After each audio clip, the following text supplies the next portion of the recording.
Good afternoon. Thanks for joining us across the fence. I'm Fran Stoddard. At this time of year, we often reflect on what we're thankful for and how we can be of service to others. Today, we want to talk to you about an opportunity for you to help migrant workers in Vermont who need rides to medical appointments. Migrant workers are invaluable to Vermont agriculture. They're the ones putting the food on your Thanksgiving table. Here's Sarah Kleinman, the director of UVM Extension's Farm Worker and Family Education Program, talking with Keith Silva about the need for volunteer drivers. We're looking for volunteer drivers. We have a program called Bridges to Health, and the goal of that particular program is to provide health access and opportunity to access social services as well as health appointments for our migrant workers here in Vermont. And we have expanded our capacity. We have some new initiatives, community health workers throughout the state that have helped to expand our outreach, which means we have more people to serve. And so we need volunteer drivers to help get individuals to their appointments. Bridges to Health is the name of our larger initiative, really the overall program that's offered through UVM Extension that provides health services to migrant. It started with migrant farm workers, and it's really expanded to a number of migrant workers here in the state as migrant workers and individuals have moved into other sectors as well. Why this need now? Extension has always helped to connect health services to the migrant workers, often without transportation, and so we have stepped in with a number of our funding and our staff to increase the opportunity to access those services, which means that we have an increased need to get individuals to different appointments throughout the state.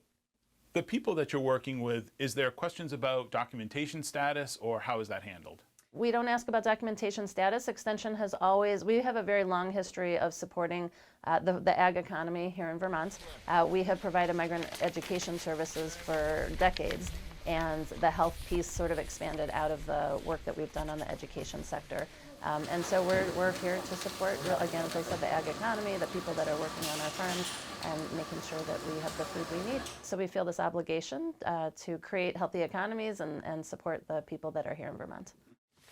Transportation is critical to all of us, but especially for people who live on farms, and these people are doing farm work. They don't have cars, they don't have licenses. So this is very important work.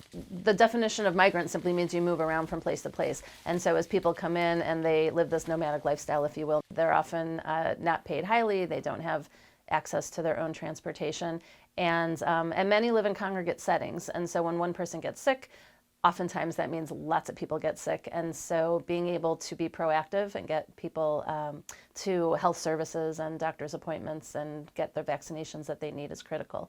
So of course, yeah, the transportation, having volunteer drivers help in that support is pretty critical. Sarah, besides having a license and a vehicle, do volunteer drivers need language skills or anything else like that? Depending upon the distance and how often, it is possible that the drivers can get some sort of financial reimbursement, gas cards, or depending upon the individuals, they might have the means to offer a nominal fee to help support that transportation. But right, what you just said, reliable transportation, having an insured vehicle, all those pieces are important. On our website, we do have a frequently asked questions document that also helps to identify all of the needs that you might have. Where can people go to get more information about volunteering to help these folks? Sure, you can certainly Google Bridges to Health, but on www.uvm.edu/extension, you can find your way to agriculture and our migrant programs and Bridges to Health. Vermont farmers have a long history of employing migrant labor to milk cows, pick fruits and vegetables, and raise livestock. Earlier this year, I spoke with UVM Extension Director Roy Beckford, a native of Jamaica, about the history of Jamaicans in Vermont and the importance of the H2A program to Vermont agriculture. I recently took a walk down Church Street, and I've done this 100 times since I got to Burlington, and I noticed that there's a culture of coffee, Burlington coffee, Vermont coffee. Well, it's interesting. And coffee is a major crop grown in Jamaica. The mountains of Jamaica, Blue Mountain coffee is world famous, and very expensive type coffee.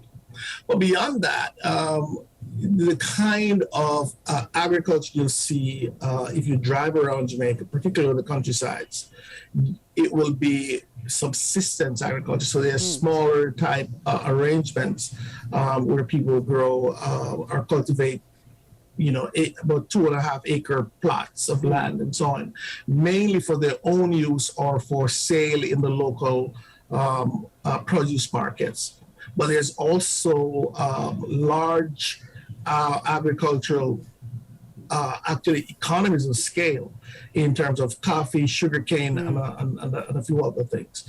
And there are other types of agriculture, but mostly, for example, livestock agriculture. There's some dairy, there's beef, but mainly, if you see agriculture in Jamaica, it's usually small-scale subsistence agriculture. Right, small farms.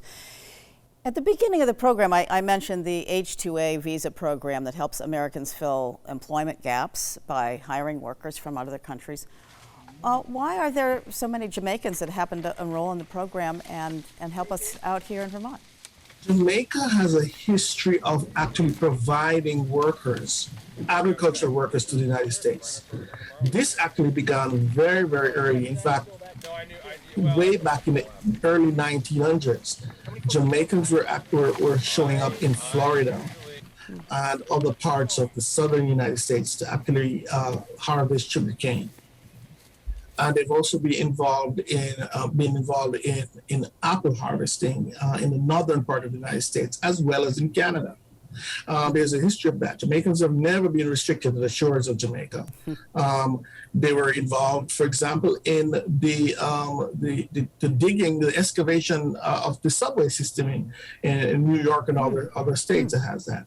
So there's a rich history of Jamaicans migrating and taking advantage of higher wages in the United States and elsewhere, certainly back in Europe too, over the years. So that history, I think, is actually what created the perpetuation of agriculture workers that you see in places like Vermont. And much of this is really seasonal for the growing season. So they'll come up here for that season and then go back home. Right. So most of these workers arrive in somewhere around May, and then they work right through that season. They do everything that is necessary to take care of the farm fields. And then they harvest everything else, and then they return home somewhere around October, some of them November. But that's around the season for these workers. So probably 6 months or so. Sure. After picking all those great apples, among many other things. So what about housing? Is this required by the government, and or how does that work? Yeah, the H2 visa program actually has a number of very strict rules in there. Of course, I would not dare suggest that workers live in the lap of luxury. They have the basic amenities, but there are laws that govern the kinds of housing, what the housing has to be, how it needs to look, and it's inspected regularly also. So there are good rules, solid rules around this, and this exists across the United States wherever H2 workers are required to do work in any kind of agricultural setting. And I know that for many farms, this has been going on for decades, and they're friends, they know people. This has really been a long-term thing in Vermont, and I would imagine, is their life also off the farm for these workers? Oh, that's interesting. I actually asked a young man that I met at a farm recently. He didn't get into the details, but he said, "Yeah, I do things. I go wherever people go. I go to the movies. I do all that other thing, all those other things." And he also interacts with local people.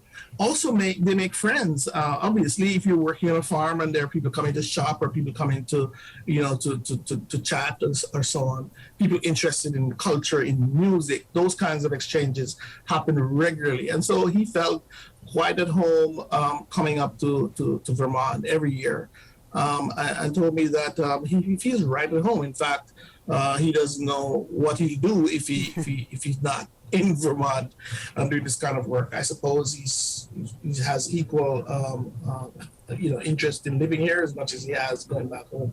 Right, fantastic, and we're great. People were able to come up because last summer was complicated with COVID and people not feeling really safe to come up to the United States. And during their time that they're away from home, how do they make family connections? Is everybody on a cell phone, or how are those connections kept while they're up here for 6 months? Yeah, that's interesting because that has evolved so interestingly over the years. I actually left Jamaica for college in 1985. You're talking about a long time ago. And I only went back to Jamaica for a brief period, then left again in 1992. And before I actually went to college, I know personally people from my community and other parts of Jamaica who went on farm worker programs. And back then, of course, they would write letters and so on, and then call from a telephone booth or from the farm phone and so on. These days, the WhatsApp app is really the key connection to family back home. That is where they do their FaceTime type of engagement, and this is regular. And generally, it's easier now. So people no longer write letters. I hear. I haven't written one in a long time, and I don't think these farm workers are sending email, but certainly WhatsApp and Facebook Messenger. All these new type technology in communications has changed the way people connect. So they stay very connected to their families and friends back home. Fantastic. Yeah, WhatsApp seems to be that, because it's free, right? Basically. Pretty much. Once you have your phone. But it's a wonderful way to connect. And you still connect and with your family, I assume, in Jamaica? I don't have a ton of family back in Jamaica right now. I do have some. I do have friends, but I do connect through WhatsApp. It's interesting. WhatsApp might be free in the United States, but in many countries in Latin America and the Caribbean, there is a small fee that's charged for that service. So it's not necessarily absolutely free. Great. But it works. Roy, I'm sorry, we just ran out of time. Roy Beckford, it's so wonderful to have you up here in Vermont and at the University of Vermont. Thank you for joining us. I could talk to you for a ton of time, Fran. Thanks. Indeed. And that's our program for today. Once again, thank you for joining us across the fence. I'm Fran Stoddard. Stay well.